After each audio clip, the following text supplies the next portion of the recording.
Welcome back to my YouTube channel. আজকে যারা video দেখছো তাদের প্রত্যেককে আমি আমার মনের অন্তর থেকে সম্মান জানাচ্ছি। আজকে তোমাদের জন্য নিয়ে চলে এলাম আরও একটি ভিন্ন একটা ভিডিও বলতে পারো, যেটা হচ্ছে আমরা এডুকেশনাল ট্যুর করছিলাম, সেখানে মুর্শিদাবাদ এসেছিলাম।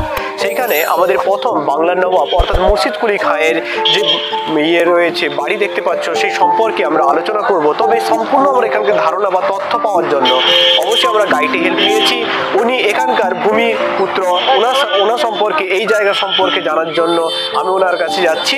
তথ্যগুলো তোমরা কিন্তু প্রথম থেকে শেষ পর্যন্ত দেখবে। ক্লিয়ার? চলে এসো। হ্যাঁ, ভালো স্যার, এই স্থান সম্পর্কে আপনি যদি একটা কিছু বলেন স্যার, ভালো হয়। যে জায়গায় আপনি প্রবেশ করলেন এটাকে সবজি কাটরা মসজিদ বলা হয়।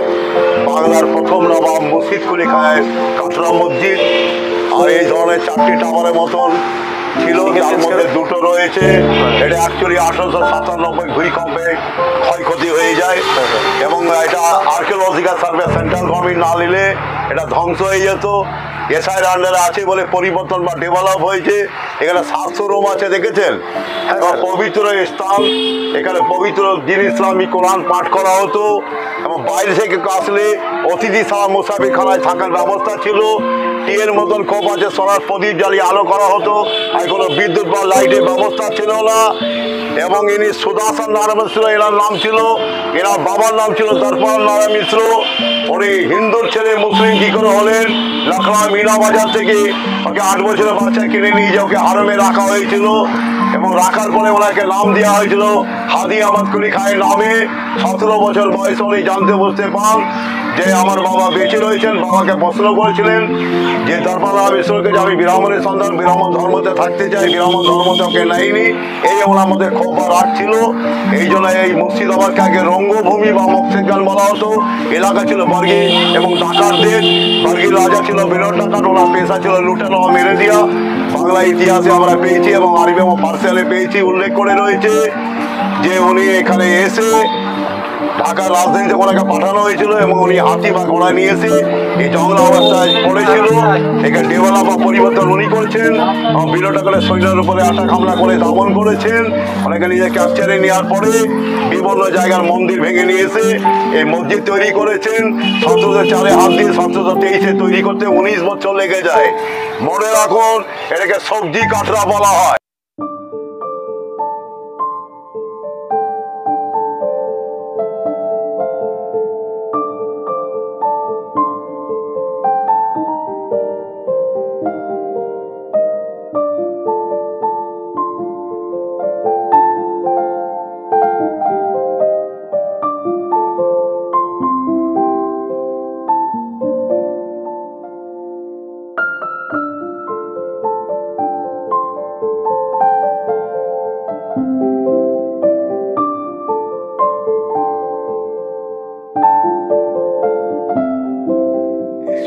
নারায়ণ মিশ্র এখানে 1704 হাত দিয়ে 1723 তৈরি করতে গিয়ে এই মসজিদ বানাবার সময় নাসিরা বেগমের সঙ্গে ওনার সম্পর্ক হয়।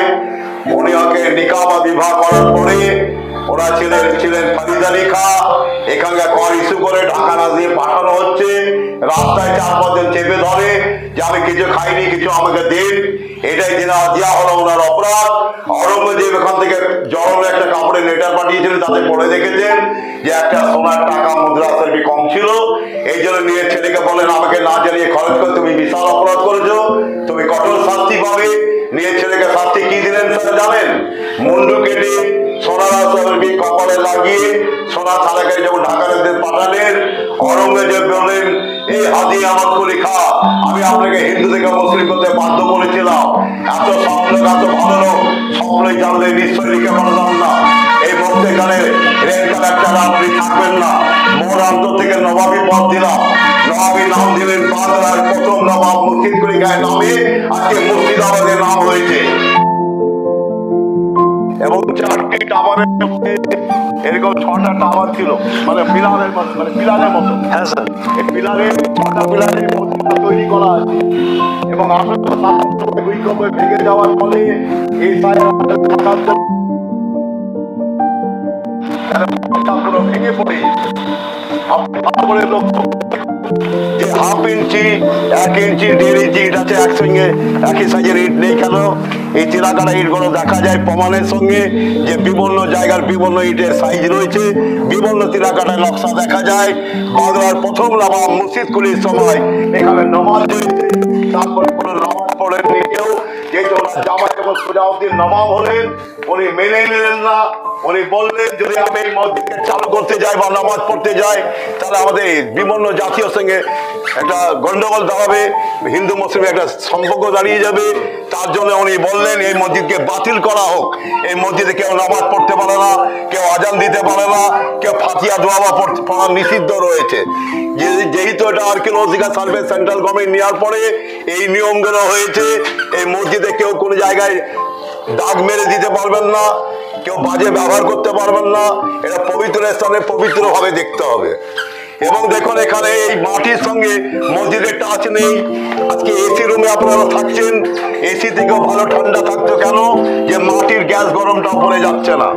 লক্ষ্য করে দেখুন শিবলিঙ্গ বানানো হচ্ছে, ভালো করে দেখুন এক একটা করে এক একটা ইটে এক একটা পরিচয়পত্র পাওয়া যাচ্ছে, যে বিভিন্ন ইটে বিভিন্ন টেরাকোটা নকশা রয়েছে, যেগুলো বিভিন্ন আগে বিভিন্ন সময় ওটাকে দেখা গেছে ঘষার সময় কেমিক্যাল ওয়াশ করার জন্যে এখন করেছেন, মনে হচ্ছে যে নতুন লাগছে অনেক কাজ, কিন্তু এটা নতুন করে সিমেন্ট বালি দিয়ে প্লাস্টার করতে পারবে না। আগেকার দিনে চুন সুরকির উপরে কাজ করা আছে, আর যত কাজ দেখছেন সরু সরু ইট দিয়ে চলে আসছে।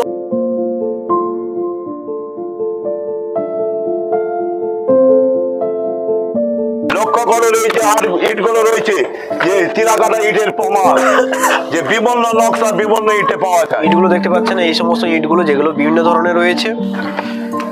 সাথে সঙ্গে আগে এগিয়ে আসুন। এবার এখানে লক্ষ্য করে দেখুন যে এখানে এক একটি করে ঘর তৈরি করা আছে। 2000 আসন, 2000 লোকের জামাত হতো, 2000 লোক একসঙ্গে নামাজ পড়তে পারতেন। এবং উপর থেকে বিশাল সামিয়ানা বা তাম্বু টেনে বাঁধা হতো, যে গায়ে রোদ বৃষ্টিতে কষ্ট কেউ যেন না পায়। এবং নামাজি লোকের সুব্যবস্থা ছিল। কাছে চলে আসুন।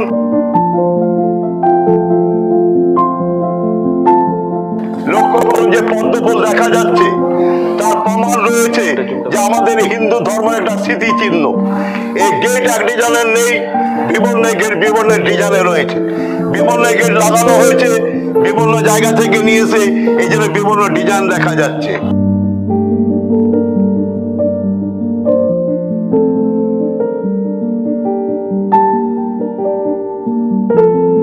এটা ক্ষয়ক্ষতি হওয়ার কারণ 1897 ভূমিকম্পে, কথা বুঝলেন? স্যার ভূমিকম্পে এটা ক্ষয়ক্ষতি হয়েছিল। হ্যাঁ, এটা 1704 হাত দিয়ে 1723 মসজিদ তৈরি হয়। 1897 ভূমিকম্প হয়। সেই ভূমিকম্পে প্রচুর বিল্ডিং দেখা গেছে মাটির তলায় চলে গিয়েছে। মসজিদগুলো যেগুলো রয়েছে কিছু কিছু টংগুলো ভেঙে গিয়েছে। এবং এসআই নেওয়ার পরে ডেভেলপ বা পরিবর্তন করে আজকে দাঁড় করিয়ে রেখেছেন। এই জন্য বাইরে ভিজিটার বা টুরিস্টরা আজকে লক্ষ্য করে দেখতে পাচ্ছেন পরিষ্কার পরিচ্ছন্ন জায়গা। এটা সরকার না নিলে পুরো ধ্বংস হয়ে যেত। আর এটাও জেনে নেন যে এই মসজিদকে একটা শিব মন্দির পরিচয় করা যেত, যেহেতু আরবিতে লেখা রয়েছে লা ইলাহা ইল্লাল্লাহু মুহাম্মাদান রাসূলুল্লাহ লেখা থাকলে শিব মন্দির পরিচয় হতো।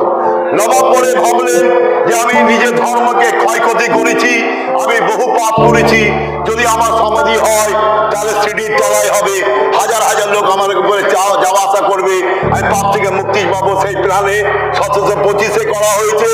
উনি যে শিব মন্দির তৈরি করেছেন মসজিদের সঙ্গে লাগিয়ে, যে হিন্দু মুসলিম এক জায়গায় থাকবেন, ভবিষ্যতে ভেবে করেছেন যে হিন্দু মুসলিমের কোনো কথা কাটাকাটি যেন না হয়, কোনো গন্ডগোল না হয়, তার জন্য পাশে শিব মন্দির। আজকে পুজো চলছে, এই মসজিদে পুজো হয় না, তার উদ্দেশ্য হওয়ার কারণ মসজিদ নেওয়ার সময় সরকারের এই মসজিদকে নিয়েছেন, শিব মন্দির আমাদের আর্কিওলজিক্যাল সার্ভে সেন্ট্রাল গভর্নমেন্টের বাইরে রয়েছে। এবার শিব মন্দিরটা দেখতে পাবেন নবাব বানিয়ে গিয়েছেন। বাংলার প্রথম নবাব মুর্শিদ কুলি খাঁ জানাবে মুর্শিদাবাদ হয়েছে। আবার উপরে তাকিয়ে দেখলেন আরবিতে লেখা রয়েছে লা ইলাহা ইল্লাল্লাহ মুহাম্মাদুর রাসূলুল্লাহ।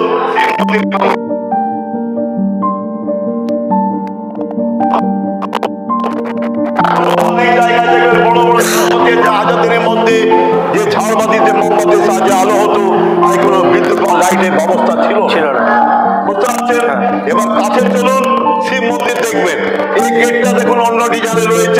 এই পাথরগুলো দেখো মন্দিরে রয়েছে, কাজ দেখলেই বুঝতে পারো।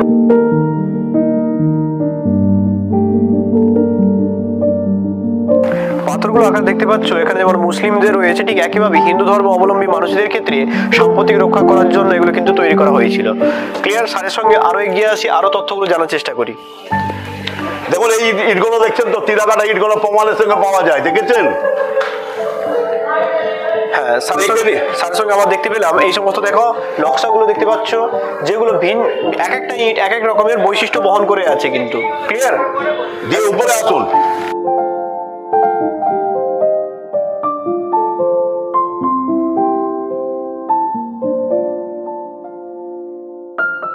এখান থেকে লক্ষ্য করে দেখুন যে ইনি হচ্ছেন বাংলার প্রথম নবাব মুর্শিদ কুলি খাঁ। মিডিল পর্ষদে একটা রূপর সিংহাসনে উনি বসে রয়েছেন। ওনার কাছে মাথা নিচু করে যাওয়ার কারণ, ভগবানের কাছে মাথা নিচু করা হলো। নবাবে আমরা এইভাবে সালাম দিতে দিতে ওনার কাছে ঘুরে ঘুরে আসা যেত। আজকে এটাকে লক বা সিল করে দেওয়ার উদ্দেশ্য থাকার কারণ, আমাদের এই কাটরা মসজিদে লোকাল ছেলেমেয়েদের একটা বাজে আড্ডা হচ্ছিল, সেটা আজকে পরিষ্কার হওয়ার কারণ যেখানে খুব যত্ন রয়েছে এবং অনেক সরকারি স্টাফ এটাকে দেখাশোনা করে এবং মেনটেনেন্স আছে এবং এখানে বাজে আড্ডা হয় না। পাশে এসে দেখুন যে একটা শিব মন্দির রয়েছে, এই সাইডে চলে আসুন। দেখুন এই শিব মন্দির বাংলার প্রথম নবাব মুর্শিদ কুলি খাঁর বানানো।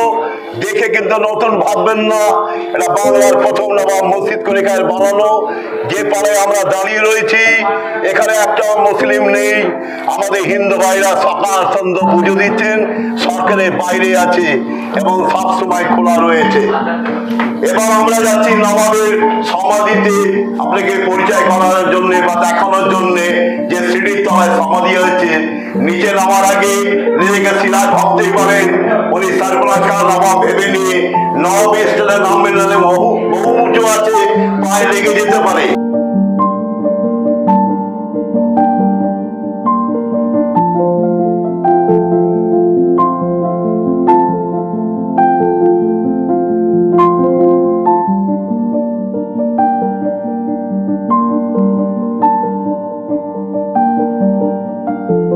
এই যে আসনগুলো দেখতে পাচ্ছ, কক্ষগুলো, যারা মুসলিম ধর্ম অবলম্বী মানুষ রয়েছে তারা যেন এক একটা আমাদের কি বলতো একটা নামাজ পড়ার যে একটা জায়গাগুলো সেইভাবে কিন্তু খণ্ড করা ছিল। প্রতিটা খণ্ড দেখতে পাচ্ছ, সামনে এসে দেখানোর জন্য আমি অনুরোধ করছি। দেখো একটা থেকে আরেকটার মধ্যে ডিস্টেন্স দেখতে পাচ্ছ, এইগুলো এই যে কক্ষগুলো ছিল, এই কক্ষগুলোতে নামাজ পড়া কিন্তু হতো। ক্লিয়ার? এবং প্রতিটি কক্ষ করে ভাগ করা দেওয়া আছে এবং এক একটা কক্ষ দেখতে পাচ্ছ, এখানেই নামাজ হতো পরবর্তীকালে। এবং চলো স্যারের কাছে আরো তথ্য জানার চেষ্টা করি।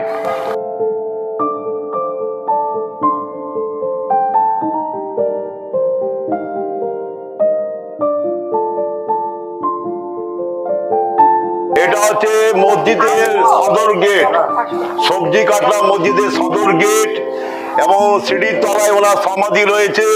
মোটা মোটা তামার পাট লাগানো ছিল, হাজার হাজার লোক, পরিষ্কার পাক লোকগুলো মৌলানারা আসতেন এখানে নামাজ পড়ার জন্য, সরাসরি চলনতুলি পড়তো। সেটা আজকে ঢালাই করার উদ্দেশ্য আমার কারণ এখন সরকার থেকে বন্ধ করেছেন, নাহলে আসা যাওয়ার খুব কষ্ট ছিল। মেয়েরা চটি খুলে হাতে নিয়ে নিত, যেহেতু পেন্সিল হেলে চটি বেশিরভাগ মেয়েরা পড়ছে এখন। এবং নিচে যে ওরা সমাধিকে শ্রদ্ধা বা সম্মান জানাতে আমরা যাচ্ছি যৌথভাবে।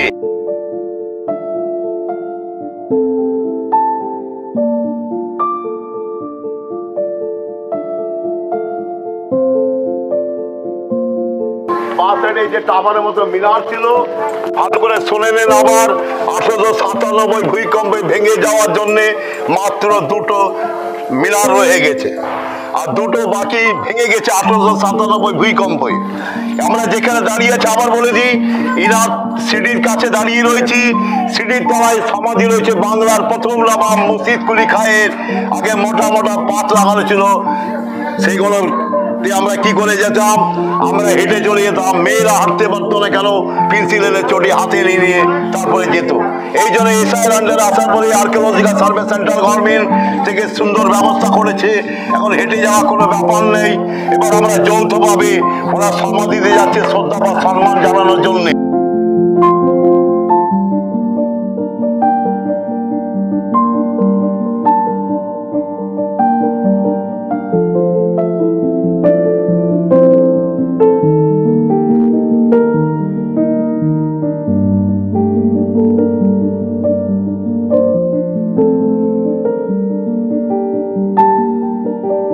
যে আপনাকে বলা হচ্ছিল এই সুধাকর নারায়ণ মিশ্র ইনার নাম, ব্রাহ্মণের সন্তান।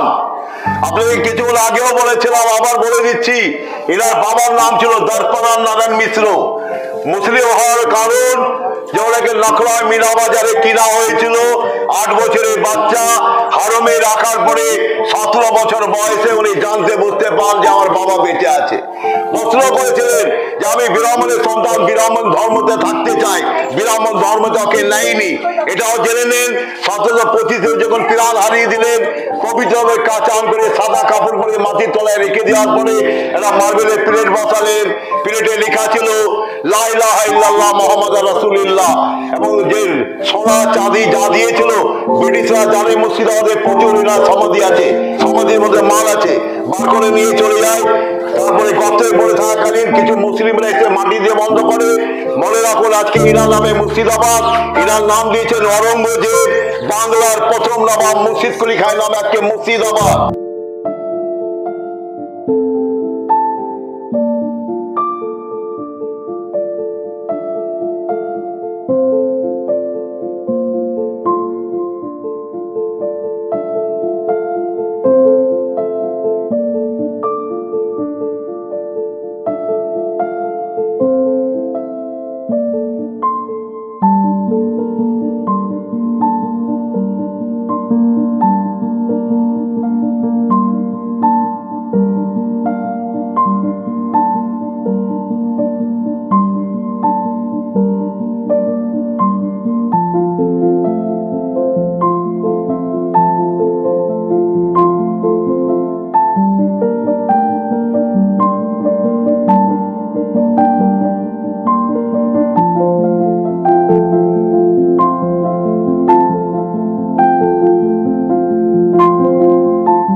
আমরা জেনেছিলাম যে শিব মন্দিরের কথা বলা হচ্ছিল, তাই না? সেই মন্দিরের সম্পর্কে স্যারের কাছে আমরা কিছু জানতে চাই।